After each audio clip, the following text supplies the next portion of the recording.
Alors, chapitre 1. Et Dieu dit, Yeyor va Yeyor. Donc, que la lumière soit, et la lumière fut.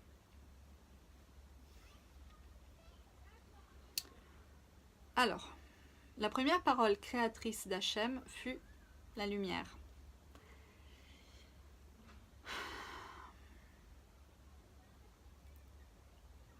Et avant d'analyser les liens de la lumière avec la création, il est nécessaire d'étudier le texte. C'est toujours comme ça. Donc, il est écrit au début de la Genèse, au commencement, Dieu avait créé le ciel et la terre, donc Bereshit bara Elohim et Hashamayim vet haaretz. Or, la terre n'était que tohu et vaohu, donc que solitude et chaos. Des ténèbres couvraient la face de l'abîme et le souffle de Dieu planait sur la surface des eaux. Et là, que la lumière soit, la lumière fut. Et en fait, ce qu'on remarque tout de suite, c'est que les ténèbres précèdent la lumière. Et qu'elles ne sont pas accompagnées d'une expression de création. C'est-à-dire, il n'y a pas marqué que Hachem a créé les ténèbres et ensuite... Non, non, elles font déjà partie de la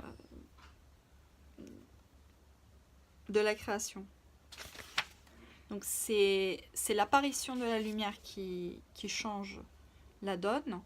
Et là, on parle tout de suite que Dieu vit, que la lumière était bonne. Donc, déjà... Nous avons un paradoxe entre la vision et le goût. Donc c'est voir que c'est bon. Et on nous dit que le Rav, il nous fait remarquer aussi qu'il y a l'acte de regarder. Donc pourquoi le regard divin apparaît-il? Vu que c'est lui qui l'a créé en plus. Là, on nous explique la force du regard. On nous dit la vue est prépondérante parmi les 5 sens. Et ça surpasse le goût et le toucher. Et là aussi, on peut remarquer qu'il y a d'abord la bouche, le nez, les yeux et ensuite la pensée. Donc souvent, nous pouvons voir qu'un aveugle qui communique avec un être qu'il aime, il a besoin de le toucher. Parce que la seule parole ne peut suffire. Donc pouvoir regarder l'autre, pouvoir percevoir chez lui la moindre trace de tristesse, de joie, d'entente. En fait, on dit aussi que le 91% du langage ne passe pas par la parole, par le comportement. On peut voir quelqu'un et observer des milliers de choses. Donc, c'est cette capacité qui est le fondement donc, pour la vie sociale et en particulier pour 2 êtres qui veulent s'aimer. Donc cette capacité donne à l'homme la possibilité de créer un lien fort, aider l'autre ou se ressourcer à partir de lui. D'ailleurs, c'est pour ça qu'on dit qu'au début, Adam était mâle et femelle et après il les a séparés, les a mis un en face de l'autre afin qu'ils puissent se voir, justement. Et la vision est un paramètre qui peut nous permettre de construire aussi une belle vie. Encore, faut-il vouloir regarder l'autre et l'observer. Donc, nous allons voir que cette lumière possédait une dimension supérieure à celle qui nous entoure. Elle permettait une vision plus profonde des choses. Et là aussi, on repositionne la vue par rapport à l'ouïe. On dit que la vue est plus puissante que l'ouïe. On dit le désir qui dynamise l'homme dans sa vie passe essentiellement par le regard. Ce que l'œil voit, le cœur désire. Et donc il faut savoir l'utiliser à bon escient. Et c'est intéressant. Enfin, moi je vous dis, en le lisant à haute voix, en essayant de le répéter à quelqu'un d'autre, à chaque fois je perçois une nouvelle facette des choses et c'est incroyable, c'est hyper pédagogique. Donc voilà. Alors ensuite on avance et dit les secrets de la lumière primordiale. La lumière est donc l'élément qui nous permet de percevoir, d'où son exceptionnelle valeur. Toutefois, il faut savoir que la lumière que nous connaissons est bien différente de celle qui fut créée en premier lieu par Hachem, car la lumière primordiale fut cachée. Donc Dieu vit que la lumière était bonne et il sépara entre la lumière et entre les ténèbres. Bon, on nous dit que cette lumière, il l'a mis de côté pour les tzadikim, etc., etc. Après, il a fixé le jour et la nuit. Rashi nous le précise. Donc, le commentaire de Rashi nous dit que la première lumière fut finalement cachée et la seconde fut créée pour éclairer le jour. Donc, c'est la lumière qu'on connaît. Et le Zohar HaKadosh révèle qu'elle fut introduite dans la Torah.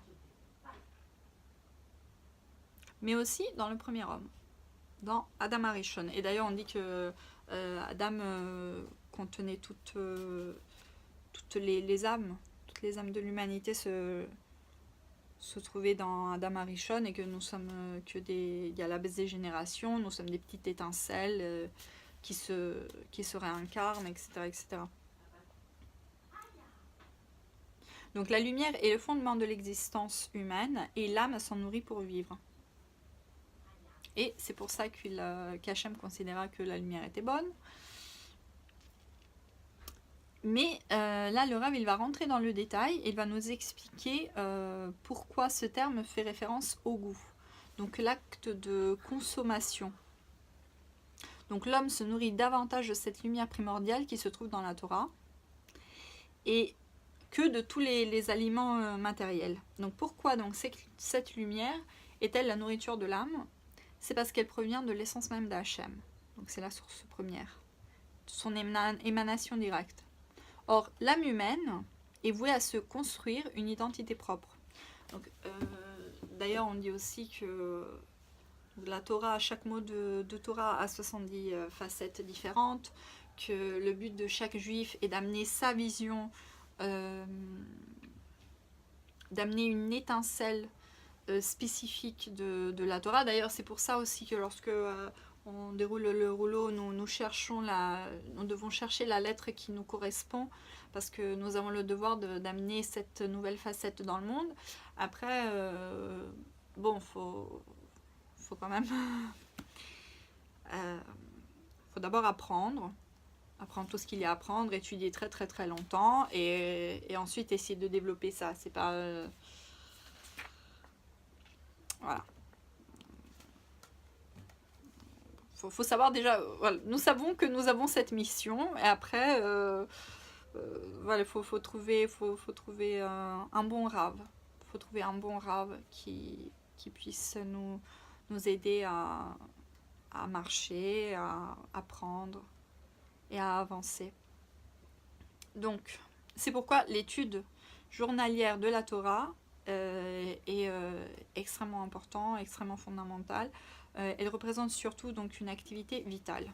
Donc l'étude de la Torah est en fait une question de vie ou de mort. Et surtout c'est dommage parce qu'on nous dit que chaque jour est unique, chaque jour a une lumière propre et chaque jour, nous recevons, enfin, soit nous recevons une nouvelle étincelle d'âme, soit on consomme une nouvelle étincelle d'âme, donc qu'après nous n'allons plus avoir.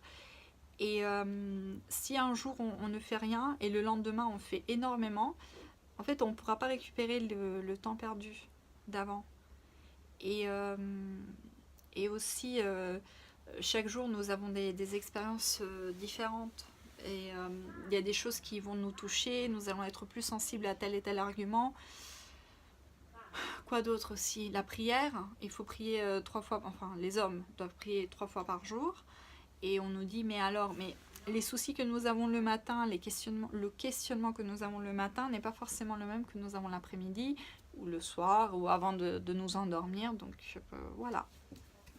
Pour l'instant, c'est ça. Donc premier chapitre. À la rencontre avec soi-même, c'est fini.